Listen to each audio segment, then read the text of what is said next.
How do you build a passive income using property investment? Hi, my name's Ed McKnight. I'm an economist at Opus Partners and the co-author of Wealth Plan, How to Invest in New Zealand Property and Retire in Real Estate. And in today's video, you are going to learn the 5 steps for how to build a passive income using property investment. If you're serious about creating a passive income, you need to understand what you're doing it for. Here's the thing. Lots of people will watch YouTube videos and read internet content all about creating a passive income and then will never actually do it. And you've got to ask, well, why is that? Often it's because they don't understand the reason why they're doing it. And of course, if you're going to invest in property, it's going to cost you money. Money that you could have otherwise spent on yourself. So if you're going to go through that pain of buying investment properties, investing money rather than consuming it yourself, you need to have a really good reason why. Now, here's the thing. All of us eventually want to stop working or want to slow down. Traditionally, we call that retirement. But what's our plan for actually doing that? For most of us, it might just be living off the government pension. And I want to show you what that actually looks like, because Massey University, through their Financial Education Centre, release every single year a budget of what it looks like to live just on the pension. You can spend a grand total of $18 a week on fruit and vegetables for 2 people. You can spend $21.50 a week on meat and poultry, and hey, your budget for the week to go out to restaurants and cafes, just under $25. Now, I recently ran a webinar for over 600 Kiwis, taking them through this. How many people do you think said they could live on this retirement budget?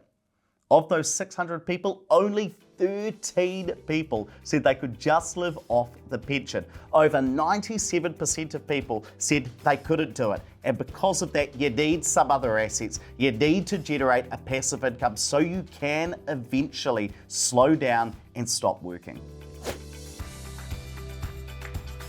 So how do we create that passive income through property? I want to show you what the end goal looks like so you know what you're aiming for. Then we'll start to talk about how you actually make it happen. So what we want to get to is owning a high rental income property, and it might be worth $780,000. Now, if we've done well, and I'll show you how to do this in a moment, this property might rent for $900 per week. And what we want to get to is the point where we have no mortgage on that property, because usually most of that rent is going to go towards your mortgage. So we've got to wipe that out. But even after we've still done that, we're still going to have some operating costs, your rates, your insurance, your maintenance. That might be $300 per week. Now, if we've got $900 of rent coming in, $300 a week of costs, we're making a profit per week of $600. But we've still got some tax to pay on that. And in the end, we might take home just under $500 per week. Now, the important part of this is if you own a property with no mortgage on it, in this example, you can spend that $500 per week as a passive income. You don't have to get out of bed. You don't have to go to work. That money comes into your bank account and you can pay your power bill with it. You can have the confidence to turn on the heater or spend a little bit more in retirement when you want to stop working. That's the end goal. But the main question you're probably thinking is, what sort of property am I going to buy to make this happen?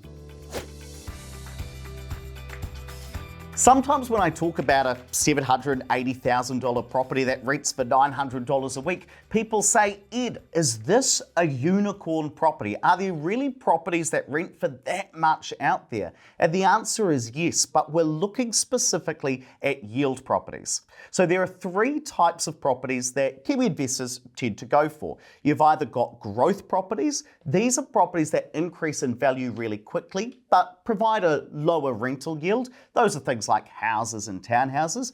On the other hand, we've got the properties that we've talked about so far in this video, which are yield properties. These provide a really good rental return, but they don't increase in value or price quite as fast.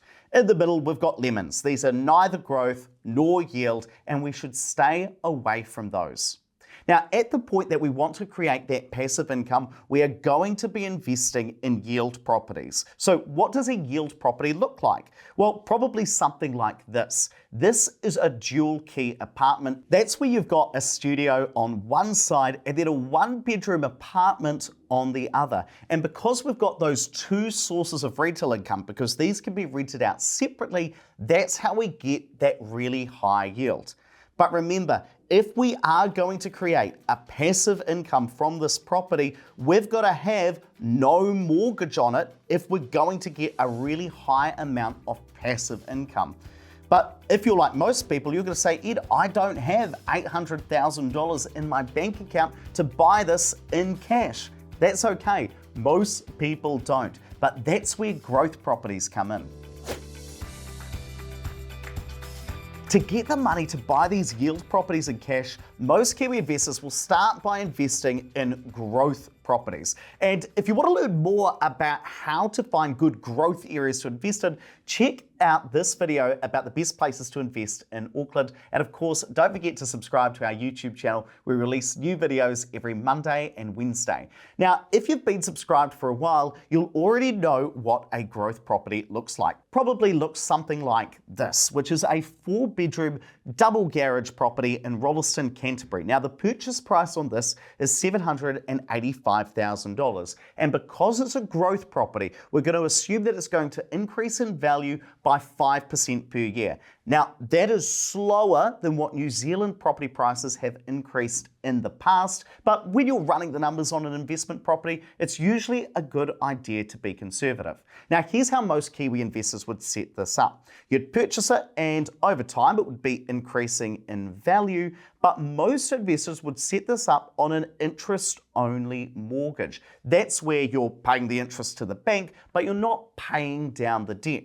So you might wonder, how are we going to make any money from this? Here's how it works. Over time, your property is increasing in value and your mortgage, it's staying the same. That difference, that's your wealth. That's your property creating equity for you. And at some point in the future, when you've got enough equity in this property, when property prices have increased enough, you'll sell this property, pay off the mortgage, and be left with a big lump of cash. You take that lump of cash and you go and purchase a yield property with a very low mortgage. So what are those 5 steps to build a passive income through property? Step 1 is to build a portfolio of growth properties, things like houses and townhouses. Then step 2 is to hold on to them and wait as they increase in value, generating us wealth and equity. Step 3 is to eventually sell those properties, which leaves you with a big lump of cash. That's where we get to step 4, where we take that cash and use it to purchase high-yielding properties with no or a very low mortgage. And then we get to step 5, where they're generating us that passive income and we can just live off the rental income. Now, those steps come directly from our book, Wealth Plan, and if you want to put those steps into practice, check out our website, opuspartners.co.nz. We help regular Kiwis grow their wealth using new build investment properties.